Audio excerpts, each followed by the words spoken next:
What's up everybody, Granddad Woolly here. I'm talking to you today about a little bit behind the scenes history with the new projects that I'll be coming out with in June.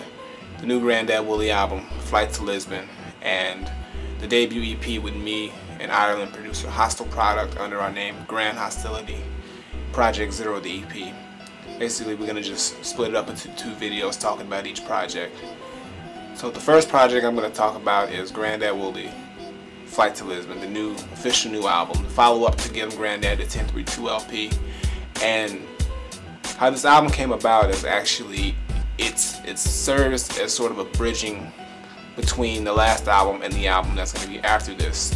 I felt that the storyline that I created with my career would have had a huge gap if I didn't have a build-up to a actual being in Lisbon in a project that I'm going to do with Chicano that's going to explain the experience there.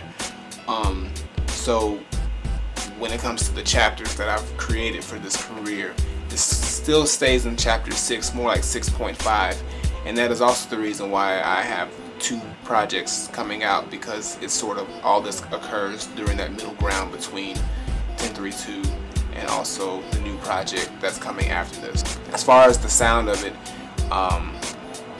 besides Chicano and Hostile Product, there's completely new producers and sounds. Every project I put out, I like to experiment with new sounds, new producers, try new things out, and it makes me make different songs.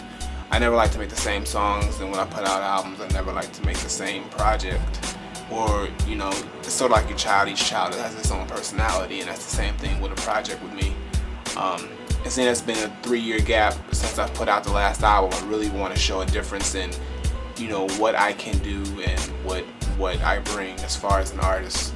There's a lot of storytelling and a lot of narrative in this album, which I really enjoy doing. I think some of my best narratives have been put on this project.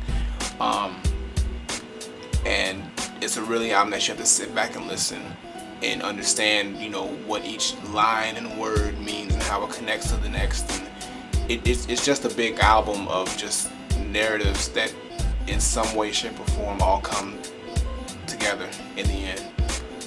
This project, I would say, took a better part of a 1.5 years to make. Basically, I just took my time with it. I didn't feel any pressure or rush coming out with a new album. I really wanted to just make sure it sounds as good as I can possibly make it with the theme that I'm trying to go with it. I think it came out exactly as I planned it to come out. Some parts, you know, I feel really show where I am now as an artist, and I think it's gonna really make this a great project. Some people are gonna think, you know, what's it compared to 1032 or even Chrome and Ivory, and you can't really compare it.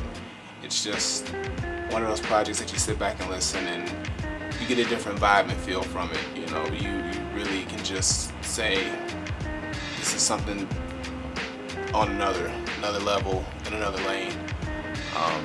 And I think it really does set the tone for what I have planned for next, as far as within the storyline. And without this project or this album, it would not have made as much sense to do the next project. So that's pretty much what Flight to Lisbon has to offer. There will be more on it. You know, I will break down the tracks for it individually, let you guys hear a little bit more of what it is. But basically, it's just something that is a necessity for a bigger part of the story. It's sort of like the interlude to the next official chapter, and it's going to be something that's going to really set the tone.